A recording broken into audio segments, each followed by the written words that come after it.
Tito Mario Clemente, pabati na sa atin ang good morning. Maricel Pablo Elba, binabati niya ang mga Pablo brothers and sisters sa Malay, Akilan, at saka po ang Elba family sa Nais, Cavite. Good morning. Ito din partner, binabati ko rin ang good morning si Tita Cory Erpiano, Tita Tama, Vera Berus, at saka po si Tita Gray, wala akong laog, shoutout daw, Kinana, Colombia, Kuya, at saka po si Pauline, as a listener daw po ng 774, nadaanan daw kanina ito ni Tita Claire, at ang lakas ng radyo. Wow, thank you. Salamat po sa inyong pagtutok. At ito din, nakikinig na rin sa atin, o nakatutok na rin sa atin si Violeta Aunarte ng, ayan, at saka po si Martin Filipito, good morning. At binabati niya ang mga taga-Lim Compound, San Dionisio, Paranaque. Yung mga Abigotero, Paulo, magandang umaga. Ganoon din po si Eva Maria Bud. Shout out kay Clarissa Flores. Binabati niya ng happy birthday today. Happy birthday Mula po. po sa Salusoy, May Kawayan, Bulacan. Ito din si Clydale Espiritu de la Fuente.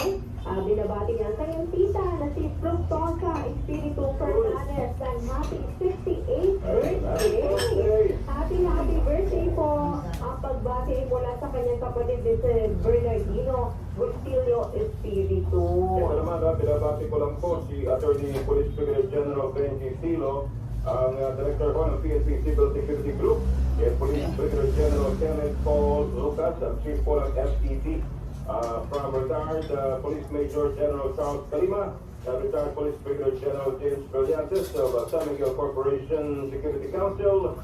Magandang umaga po sa iyo. Maraming salamat po sa pagtutok ngayong umaga nito. Opo. At ito yung mga pahabot, yung Presidoria.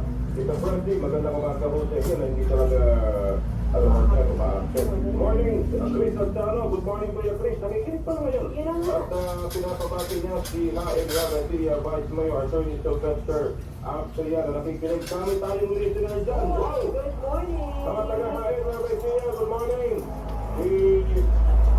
Paring boss Alex Pinicharo, yung may-ari ng may car dealer dyan sa Ravetia. Pakasabi mo, magandang umaga rin boss Chris. Kuya Chris, At saka huli ha, mga taga-hain at si Vice Mayor Attorney Sylvester Australia na nakikinig ko ngayon. Magandang umaga po, Vice Mayor. Kumusta po kayo?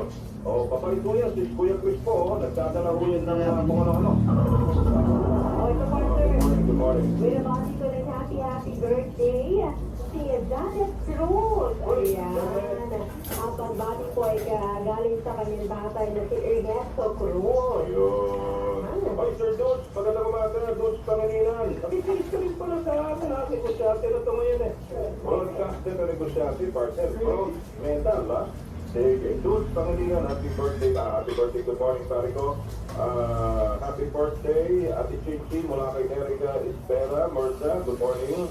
Aida Sulay, at kay Tita Carmelita, Saraplas Cruz, birthday kahapon. Dr. Lucy Pagbuho Santos, Engineer Romeo Santos, magandang umaga po sa inyo. Salamat sa pagsutok si Paring Freddy Juricio, sir. Wow, okay ka na, idol. Okay na Pumila lang ako sa si Dr. Renan Sanyato Hobson Talk. Maraming salamat sa pagbati kay Chinchin. Happy birthday po. Opo, salamat. Gracias na yun. Good morning din po sa inyo. Okay. Huwag ka naman po sa binabati ko ng good morning mula Magalang, Pampanga. Ay, maraming magaganap. Oo nga. Kasi yun na nila magaganap. Bawal ka lang pastos. Nagawang si Mami Rose Castro, Tita Julia Santos, Arsenia Del Rosario, Perlita Del Rosario, and Mama Beth Manaloto. Ang pagbati ko ay galing kay May Manaloto. Good morning po sa inyo. Okay, at ang issue mo natin tinatalakay mo ngayon, Susan Macatlan at Juliet Hernandez Ka William, yung Pantol Gutierrez at Reverend Marcos Terrio. Ang tanong ko namin ngayon ay ganito po. Opo, sige, tanong mo na. Ito ang ating topic ngayong araw po ng Wednesday. Pabor ba kayo sa mungkahi pong ibalik sa mga pulis ang paggamit ng batuta at pito kasama po ang baril para sa kanilang uniforme? May sing-song pala yan. Huling ibalik ang baton at sultirito. Ito mga partner, ano ba ang kabutihan at hindi kainaman sa paggamit po? Selpato, tawag yan. Oo, selpato. Huling ibalik ang baston at silbato, oy pagbigyan. O sige, tuloy mo na, sorry. Pinuputol ito. Para ito nga po yung kabutihan at hindi kainaman ng paggamit po ng pito at baton o pagsama ng pito at baton sa uniforme po ng mga pulis. So, umpisahan po muna natin doon sa kabutihan. Ito po ay less lethal o nakamamatay o mas hindi nakamamatay. Simbolo po ng otoridad, magiging pangunahing option muna bago magpaputok ng baril at bahagi po ng maximum tolerance action. Habang naman po ang cons, tatagal po ang panguhuli. Hindi papansinin ng mga suspect kasi nga naman, pito lang saka o kaya baton ang gagamitin. Hindi kayo magpapakabasa, ha? Kasi kasi malagay sa alanganin sa buwan ng mga pulis. Lalo na kung armado ang hinuhuli, pwede rin gamitin panghataw sa hinuhuli. Pwede rin pang gamitin panghataw sa hinuhuli. Panibagong gastos po sa PSP kapag ibinigit ang paggamit ng pito at baton. Totoo yan. Medyo delikado rin sa buhay ng polis. Kaya ng polis hindi ka naman sa ano, nagpaka-security ka. Yung security ka mo, yung baril, yung polis na kaya.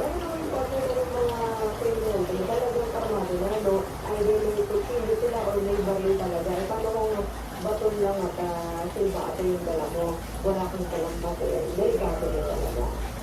Saka ano pa, actually ano naman yan nasa sa atin naman ho yan kung ano tawag dito, kung paano natin gagamitin yung, sabi ko nga diba nung mag-usap tayo, magandang alipin ang baril, pero masamang Panginoon. Kailang totoo. Huwag kang pagagamit sa kanya. Dapat siya yung pagagamit ko. Diba? Kasi bakit tayo may dalang ganyan? Or Hindi pupunta-punta naman dito si Jojo eh, ma.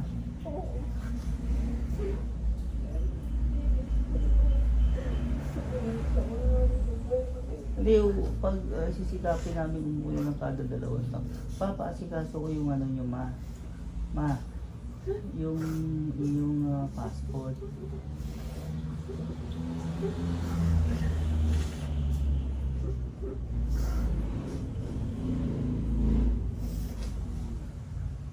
Kasama ba kayo sa airport? Oo. Dapat matutulog kayong maaga nun, ma.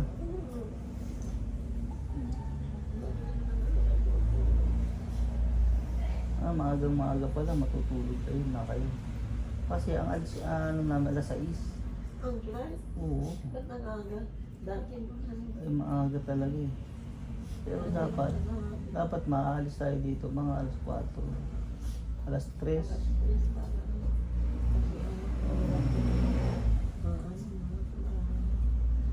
kahit na alas 10, minsan Kasi mahirap dyan mahirap dyan sa immigration eh. Dyan sa Ninoy Aquino, ang hirap ng ano dyan. hindi ko na alam kasi matagal na. Kasi kapag may alas 7 ako sa hospital, alas 3, alas 4 na matutulog na rin. Tapos, matraffic pa rin kahit na maaga, hindi Diyos ang Matraffic talaga. matraffic pa rin. Kapag alas 8, hindi pa rin MRI na. Today ko, kailangan lori. Bawat na walang kabababa namin. Kumuha lang ng wheelchair. Nandito na kami. Na-adjust na kami. Kasi kapag nag-schedule ka, papalitan ka na kung wala ka. Kailangan nandun ka. Oo, nandun before. Pag tinawag ka, nandun ka. Oo, nandun ka na. Appointment mo. Nung tumawag ka, nandun ako sa security guard na bumaba na ko tapos Oo. fix natin. Tapos ka na? Teka. Oo.